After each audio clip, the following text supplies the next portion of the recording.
Welcome to the Deep Dive. Today we're plunging into something really fascinating, asking a question that I think hits home for a lot of us. Is knowing what's right, maybe even talking about it beautifully, is that enough? Or do you actually have to live it? Exactly.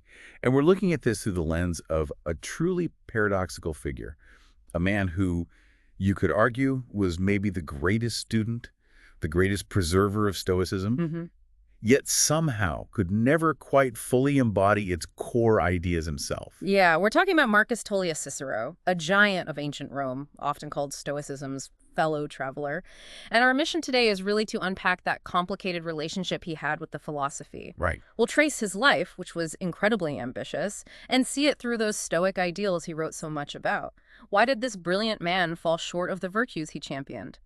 We're using Ryan Holiday's Lives of the Stoics as our main guide here. That gap, that contradiction between the knowing and the doing, that's what makes him so endlessly interesting, isn't it?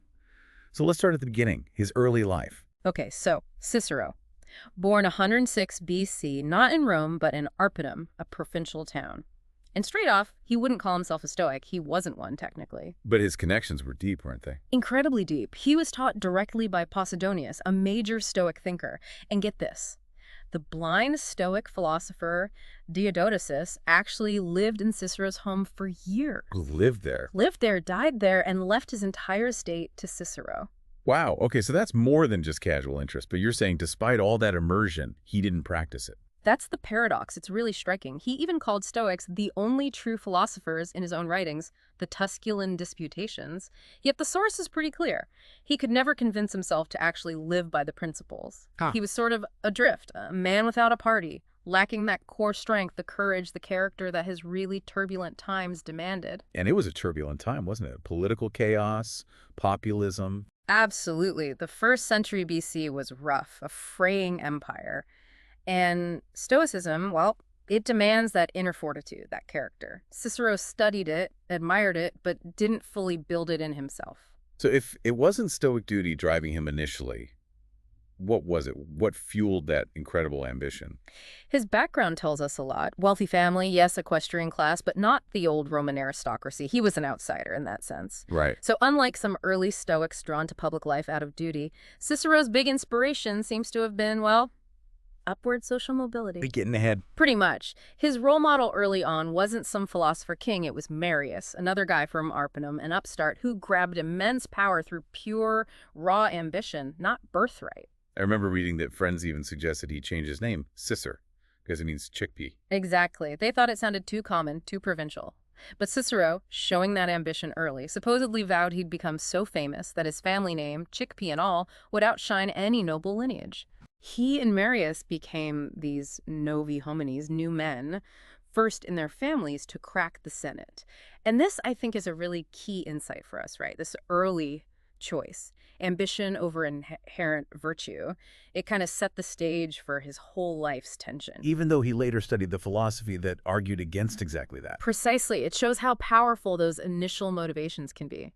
So what did his training look like? How did he prepare for this climb? Well, at 1690 BC, he's sent off to Rome, law, public speaking, and apparently he just fell in love with the whole elite scene. The buzz of the forum. Yeah, the biographer Everett says his ambition just crystallized there. He saw the power of words in the courts, and he worked like crazy, studied like a man with something to prove. Trying to keep up or get ahead? Both, probably.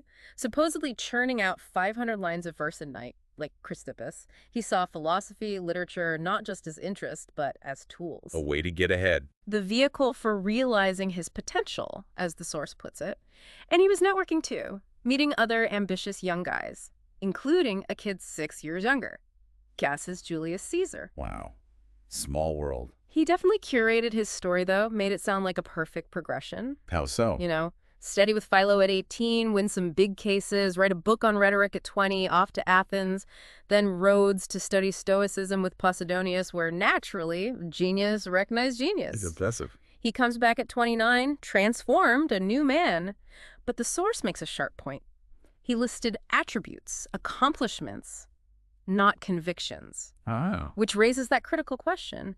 Was it genuine self-improvement, real training, or was it just resume building? polishing the image? That's a question we could probably all ask ourselves sometimes. Yeah. And didn't he get a warning about focusing too much on image, on the crowd? He did. An oracle early on told him, let your conscience guide you, not public opinion. But for Cicero, That was impossible to heed. He lived for the crowd's opinion. It's like Seneca later saying, choose a Cato, a moral exemplar, to guide you. Cicero literally lived alongside Cato the Stoic, yeah, but he chose Marius as his inspiration instead, which the source compares to looking up to, I don't know, a Nixon or a Putin today. A really strange, revealing choice. and that choice kind of sealed his fate. It really did. It highlights how crucial our role models are, doesn't it? They shape us. Absolutely. Okay, so he's built the resume, he's networked, he's in his late 20s. Time for the political climb. How did that start? 30 years old, he runs for quaestor. That's the first step on the political ladder. The cursus honorum, financial admin stuff, wins easily. And he was good at the politics part. Apparently exceptional. He made it a habit to know everyone important, not just their names, but their business, their estates. Their needs? Needs in the political sense, you mean? Exactly. Quid pro quo. What can you do for me? What can I do for you? Very transactional.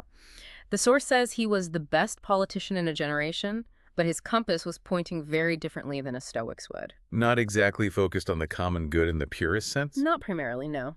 Then he goes to Sicily as a tax collector. And this period really shows his focus on, let's say, self-promotion. Yeah, tell me about that. Well, it served his love of fame, philodoxia and honor, philotemia, the very things the oracle warned against. Right. There's that famous story about him finding Archimedes' tomb in Syracuse, forgotten, overgrown. Okay. And Cicero tracks it down, cleans it up, and then writes about it in this, well, classic and rather egotistical style, basically saying, look how great I am. This famous Greek city didn't even know where its greatest genius was buried until I, a man from Arpinum, showed them. Huh. Okay. Yeah, not exactly humble. Not even close. It was all about him. That craving for external praise, it was just relentless. So becoming a senator, which was huge for a new man like him, that wasn't enough. By no means sated. He always wanted the next thing, the next rung on the ladder. Which brings us to the Verus case in 71 BC. The big corruption case. Huge. Verus, former governor of Sicily, accused of massive extortion. Cicero takes the case. Why? Well, partly because it was the right thing to do. But also because winning a high-profile case like this would look great on his record and help him get elected aedile, the next step up. Okay, double motive again. Always. He worked incredibly hard on it. 50 days of investigation in Sicily came back with tons of evidence. Verus had stolen something like 40 million sesterces. Wow. Cicero wins, gets the conviction, even though he apparently knew the jury was bribed. So a double victory, justice served, and his career boosted. It's this constant pattern, isn't it? Movement forward, movement upward. That's the theme. Nearly everything he did had a double motive. He often did the right thing, sure, but always with more than half an eye on what it could do for him. Not exactly stoic. But it worked, at least in terms of career advancement. And this contrasts so sharply with the Stoic indifference to wealth. Cicero was not indifferent. No abstaining from luxury for him. Definitely not. Marries Terentia, wonderful and rich, starts acquiring property, ends up with 9 villas. 9. 9! And he amassed a fortune through means the source calls almost unethical, like being a professional son, charming his way into wealthy, childless people's wills. Seriously. Seems so. Even his Stoic teacher, Diodotus, left him everything. Cicero apparently boasted of inheriting over 20 million sesterces this way. That just flies in the face of, if you have a garden in the library, you have everything you need, which he famously wrote. It's deeply ironic, isn't it? The source nails it. Clearly there was a part of him that didn't fully believe that. He seemed to believe that he needed wealth and fame, too. And maybe didn't realize the cost until it was too late. Exactly. Like many of us who crave those same things, it says. To be fair, though, he did apparently draw a line at outright bribery, refused legal fees. Though maybe that's easier when you're inheriting millions on the side. Well, the source certainly implies that, makes the principled stand a bit less costly. Okay, so he keeps climbing. Quaestor Ardau, then praetor at 39. And then the big one, consul. Yeah, the highest office. And incredibly rare for a novus homo, an outsider, the only one elected between 93 and 43 BC, a massive achievement. But this is where things really get tested, right? His consulship in 63 BC. This is the peak, but also where the cracks really start to show under pressure. He steps into a real mess. What was going on? Economic crisis, unemployment high. And he's got rivals, particularly Catiline and Antonius. Cicero runs this fierce campaign against Catiline, accusing him of plotting against the Republic. Which wins in the election. It does, but it makes Catiline furious, ready to burn the whole system down. Cicero comes in promising concordia ordinum, harmony between the classes. That's good. But the source suggests it was more about just keeping a lid on things, preventing an explosion, rather than achieving actual fairness. Which, justice and fairness are key Stoic virtues he'd studied. Politics versus principles again? Constantly. He even passes a law increasing the penalty for election bribery. Seems good, right? 10 years exile. Okay. But was it purely for the public good? Or was it maybe aimed squarely at his political enemies, like Catiline? Ah, the double motive returns. Catiline certainly thought it was aimed at him, and he apparently starts plotting to assassinate Cicero. Well, things escalate quickly. Very quickly, letters surface, supposedly revealing Catiline's plot. Cicero calls the Senate, gets up, and gives this absolutely legendary speech. The famous one. When, "Oh, Catiline, do you mean to cease abusing our patience?" Just blistering rhetoric. He demands Catiline be executed. Catiline's actually there in the Senate. Wow, awkward. Totally. He tries to fight back, paints Cicero as the ambitious upstart attacking the establishment, but he's just no match oratorically. Catiline flees Rome. Which makes Cicero look right. Yeah. Vindicated. Exactly. But there's this lingering suspicion among historians. Did Cicero, always hungry for power, for the spotlight maybe, exaggerate the danger? For personal gain. Inflate the crisis. It's a question that hangs over it. Regardless, the Senate panicked and granted Cicero nearly dictatorial powers. And Cato, the actual Stoic, urged him to use them. Yes, Cato pushed him to exact the full measure of the law, execute the conspirators who remained in Rome. Cicero hesitates. For moral reasons. The source says no. More about his reputation, the potential blowback. It was actually his wife, Terentia, who apparently convinced him to act decisively. So he did it. He did. The conspirators were executed without a formal trial. Thousands died in the subsequent military actions against Catiline's followers. The Senate hails Cicero as Pater Patriae, father of his country. A huge honor. Huge. But the source stresses those executions without trial, the sheer number of deaths that hung over him forever, a shadow on his legacy. And how did Cicero handle this moment of triumph? With Stoic humility. Not quite. He immediately launches this campaign to basically shout his achievements from the rooftops, endless repetitions in public speeches. Yeah. He tries to get Posidonius, his old teacher, to write about his glorious consulship. He writes this massive letter, practically a book, to Pompey, detailing everything he did. It was never enough praise for him. Just constant validation seeking. Total philodoxia and philotimia, which again is a powerful lesson for us, isn't it? That chasing external applause is a hungry ghost. It's never satisfied. True peace comes from within, the very thing Stoicism teaches. There's that quote from the historian H.J. Haskell. Yes, really insightful. Cicero. Talented, brilliant, knew his philosophy. And yet he was too sensitive, too vain, too dominated by personal feeling to become a great leader of men. He saw both sides too well, or got swept up in his own emotions. Exactly. He knew the Stoic warnings about passions but couldn't control his own, and that led to suffering. Just like Posidonius wrote about getting everything you want. And coming to regret it. Precisely. The consulship was the peak. After that, it was mostly downhill. The public gratitude didn't last. Fleeting. Then the first triumvirate formed Caesar, Pompey, Crassus. They see Cicero as an obstacle. And he gets exiled. Yep, 58 BC. For those executions without trial, his property's destroyed. Seneca even remarked how quickly fate gave him a taste of what Catiline might have done if he'd won. Rough. A real fall from grace. How did he handle it? It shows his vulnerability, lacking that inner strength. He mostly avoids Rome, turns back to his books, writing philosophy. Okay. He writes on oratory, republic, laws, drawing heavily on Stoic ideas, thinkers like Diogenes of Babylon, Panetius. He's engaging intellectually. But the source says he was missing something crucial. Yeah, he was missing what was staring him in the face, the lives these figures had lived, the practice, character, commitment, purpose. He was reading it, writing about it, but not fully living it. Just absorbing the information, not embodying the lesson. Right, and then the real crisis hits. Not the Catiline affair, but the big one. Caesar crossing the Rubicon. Civil War. Exactly. 49 BC. Pompey, who Cicero eventually sided with, is defeated and dies. Yeah. This is the moment. The Republic is shattering. A master orator, a former consul, the father of his country. What does he do? And He was not prepared to meet it.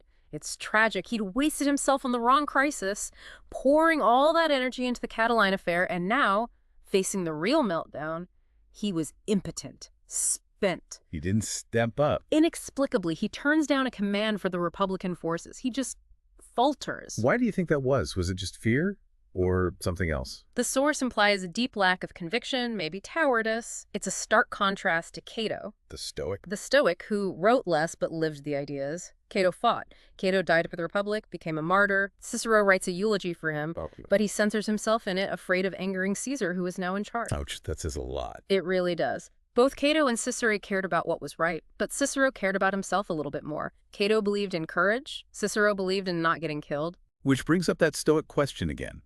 At what cost? What are you willing to sacrifice for your principles? A question Cicero seemed to struggle with constantly. So politically, he's sidelined, compromised, but he keeps writing. That's the one upside, as the source puts it. His writing continues. He becomes this vital bridge, translating Greek philosophy, especially ethics, into Latin for a Roman audience. Like the Stoic paradoxes. Yeah, 46 BC. It's more of a rhetorical exercise, playing with those counterintuitive Stoic ideas. Virtue is the only good, only the wise man is truly free. He clearly loved noodling with the prompts, grappling with the intellectual puzzles. And interestingly, his political weaknesses actually helped his writing. That's the irony the source points out. His vacillation, his desire to please, his sort of academic skepticism allowing him to argue multiple sides. Not great for leadership. Terrible for leadership. But it made him a great synthesizer and preserver of different philosophical schools. He could entertain ideas he didn't fully buy into himself, like Carneades. So he saved a lot of material for us. Immensely valuable. His writing style was beautiful, hugely influential. St. Jerome supposedly loved Cicero more than the Bible at one point. St. Augustine's conversion was sparked by Cicero's Hortensius. Incredible legacy as a writer. Absolutely. But as a person, as a leader, that same quality, that foot in both camps mentality was a shameful vice. And then came a truly personal blow. His daughter Tullia died in 45 BC. Yes, a devastating loss for him. And this is where Stoicism should have helped, right? Providing tools for grief, for resilience. But it didn't. Apparently not. He had nothing to fall back on, nothing to reassure himself. He was just bereft and broken. He kept writing about philosophy, about Stoicism. And still not living it. Still not taking it to heart. And the source suggests, in a tragic way, this is part of his contribution. By falling so short, by showing such raw suffering. He proves why the philosophy matters, why you need to build that inner strength before the crisis hits. Exactly. It demonstrates the stakes. And his peers saw this lack of inner core, didn't they? Like Brutus and the conspirators planning to kill Caesar. They deliberately excluded Cicero from the plot, believed he was too nervous, too untrustworthy. Shakespeare captures that, right? Perfectly. Oh, name him not! Let us not break with him, for he will never follow anything that other men begin. He wasn't seen as reliable when things got tough. Yet after Caesar was killed, Cicero immediately tried to claim some credit. Classic Cicero. Claimed Brutus shouted his name after striking the blow. Always trying to angle for glory, even after the fact. His last major work was On Duty, right? Written for his son. Yes, for Marcus, his 21-year-old son. Trying to instill that stronger sense of moral purpose he perhaps felt lacking in himself. Laying out Stoic ethics, practical advice. Emphasizing that no phase of life can be without its moral duty. Beautifully written, hugely influential ethical text. But the missing element was any personal absorption of them, it seems. He preached it, but didn't fully integrate it. And ironically, his mastery of rhetoric, his weapon and his shield for so long, leads to his downfall. the Philippics against Mark Antony. Those blistering speeches. But again, the source suggests it wasn't purely a principled stand. It was a political ploy, trying to play Mark Antony off against Octavian. And Antony wasn't like Caesar, no mercy this time. None. Cicero's condemned to death. No trial. He tries to flee Italy, he wavers, thinks about suicide. But can't do it. He's shuddering at doing anything so final. He just couldn't access that inner citadel that other Stoics relied on facing death. Because he hadn't built it? He hadn't built it when he had the chance. He hadn't done the work. So they caught him. Caught him on the road, beheaded, and in a gruesome display, Antony had his head and hands nailed to the rostra in the Forum, the very place where Cicero had delivered so many famous speeches. Shakespeare just has the stark line, Cicero is dead. And there's that final, sharp epitaph from Gaius Asinius Pollio, who knew him. What does he say? Would that he had been able to endure prosperity with more self-control and adversity with more fortitude. He invited enmity with greater spirit than he fought it. Wow, that cuts deep. Captures the whole contradiction, doesn't it? Perfectly sums up that brilliant, flawed, incomplete life seen through a Stoic lens. So wrapping this up, we see this constant tension in Cicero. Incredible intellect, preserves so much vital philosophy for us, especially Stoicism. Yeah, we owe him a huge debt for that. But he personally wrestled, often unsuccessfully, with embodying those core Stoic values: character, courage, self-mastery. His life really is this powerful, maybe cautionary tale about the space between knowing and living. So the question for you, listening, is what does Cicero's story spark in you? He got the fame, the wealth, the success he craved. Everything he aimed for, pretty much. But when the real storms hit, personally and politically, he lacked that deep anchor, that inner citadel the Stoics talk about building. His ambition ultimately left him exposed. Cicero cared deeply about his legacy, how history would see him. So thinking about his story, what do you think truly measures a life? Is it the external stuff, the awards, the titles, the wealth? Or is it something internal? That steadfastness of character, especially under pressure, maybe especially when nobody's watching. Yeah. How much of our own energy maybe goes into polishing the resume versus actually training our character, building that inner citadel for the inevitable difficulties life throws our way? Something to think about.